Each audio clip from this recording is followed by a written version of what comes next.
G'day, ZiggyD here, back with another Path of Exile guide. In this particular video I want to talk to you guys about a vendor recipe for Chaos Orbs, 1 or 2 Chaos Orbs depending on how you do it. Now the reason I want to talk about this specifically is because while you can just find vendor recipes like online and things like that, I wanted to talk a little bit about this one just to give it a bit more exposure, because it's seeing a lot of unsavory behavior around it in the general chat and trade chat. So what's been happening is, well, I'll explain the recipe first, then I'll explain what's been happening. So a full set of rares, as you can see, I'm starting to sort of build up some sets here.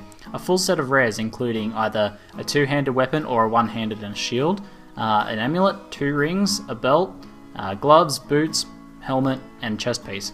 So if you get all of these rare, and then take them over to the vendor, let's go to sell item here, and we'll chuck all these things in there.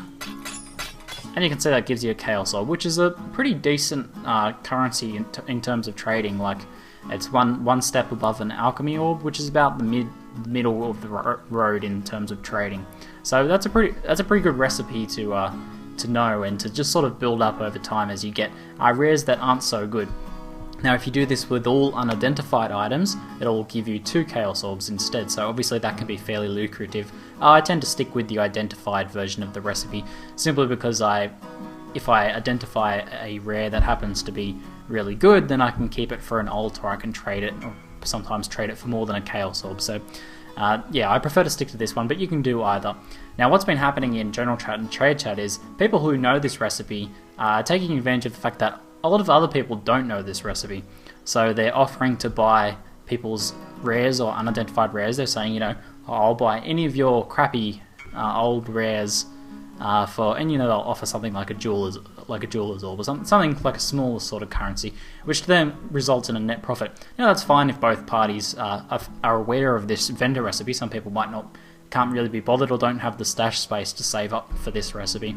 But when I get a little bit sad when some people might not know the recipe and just think they're getting a good deal, when maybe they would prefer, if they knew the recipe, to be saving up for the Chaos Orbs themselves. So hopefully this lets a few of you guys know about this recipe that didn't know about the recipe, and you can make the decision yourself whether you want to start saving up some rares for some Chaos Orbs, or whether you just want to find those people in chat that are offering to buy your rares and sell them for jewelers or something. So that's it for now. I'm ZiggyD, and thanks for watching.